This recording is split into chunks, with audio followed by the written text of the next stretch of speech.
Hey, it's Jeff again. I wanted to talk about addiction today. Why do so many people stay the course of addiction when it is so unhealthy and killing so many? These people lose everything. They lose their health, they lose their beauty, they lose their teeth, they lose their wealth, they lose their human relationships, and at the end, they lose their lives, and yet nothing shakes them from their addiction. Addictions are so powerful. The question is, why? Most addicts aren't afraid of dying, they're afraid of living. Why are they so afraid of living? So it's not what's wrong about the addiction, it's what's right about their addiction. What are they getting that they don't have? They get relief from pain, a sense of peace, a sense of control, and a very temporary sense of calmness. What happened that they are missing these wonderful parts of life? Heroin, morphine, codeine, cocaine, and alcohol all soothe pain. A lot of people are afraid of death, other people, and their own minds. Some people don't take drugs to escape from their own minds. They have to stay busy, focus on work or shopping, etc. The definition of addiction is any behavior that gives you temporary relief, temporary pleasure, but in the long haul does harm and has negative consequences, and you can't give it up despite those negative consequences. Some different types of addiction besides mainstream drugs are consumerism, sex, the internet, and food. It's the need to fill the emptiness in our bodies from the outside. Most of all addicts that can't stop have come from child abuse, like sexual abuse, neglect, physical abuse, abandonment, and had been emotionally hurt over and over and over again. The human brain develops an interaction with its environment. It's not just genetically programmed. The environment a child has will actually shape the development of the brain. A mouse will starve to death even with food right in front of its face unless it is given the food via another mouse or a human. Why is this? Well, the brain is stimulated by dopamine, which gives intense motivation, let me start over with that. Why is this? Well, the brain is stimulated by dopamine, which gives incentive, motivation, makes one vital, vibrant, excited about something. When seeking food or a sexual partner, without dopamine, we have no motivation. So the addict isn't addicted to shopping or food or sex or drugs. They are addicted to dopamine. So what happened to their brains that they can't get this dopamine hit from self? Why do they seek outside pleasure to get the hit of dopamine that they need as a human for motivation to carry on? Drugs by themselves are not addicting. A lot of people try drugs, shopping, food, sex, etc., and do not become addicted. Why are some people vulnerable to becoming addicts?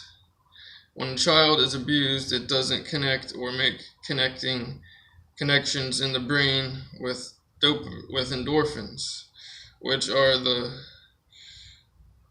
love molecule that creates attachment to a mother or father. Also, oxytocin is a love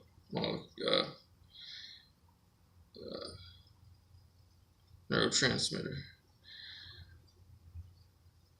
Heroin, morphine, etc. work on this system. That's why they work.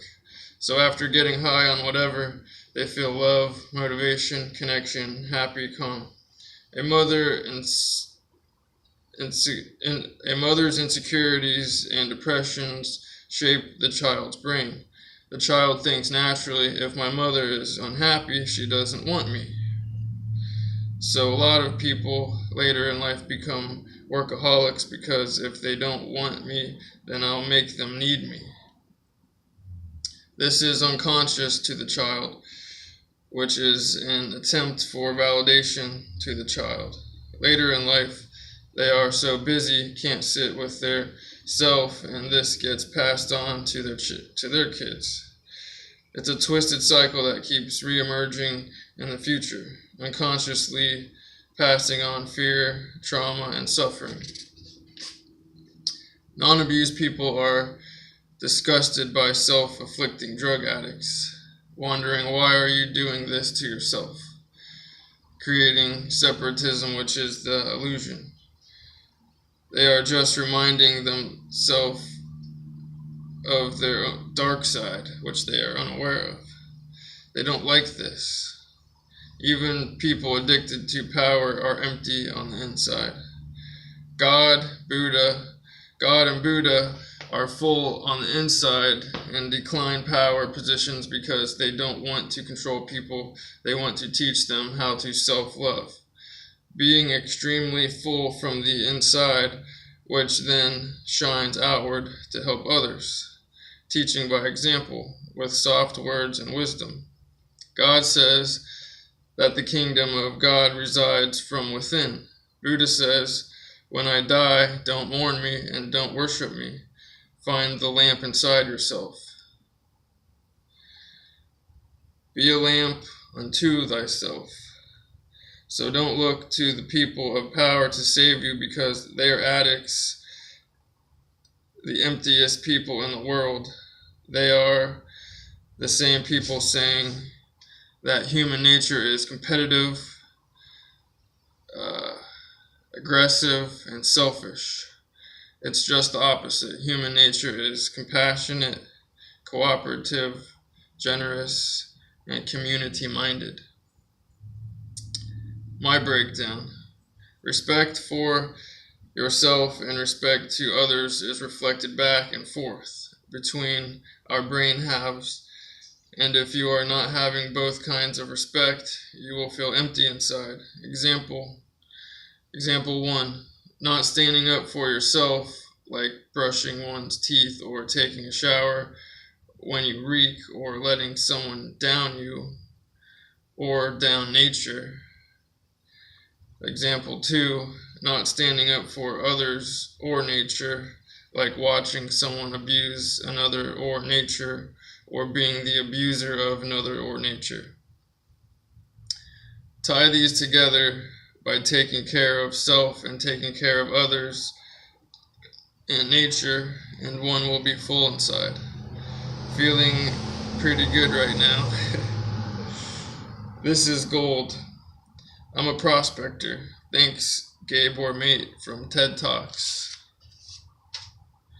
One thing about addiction that I have learned is if you are playing around with a drug just to feel good and you start to have dreams about that drug, your subconscious is figuring out what it is that it likes.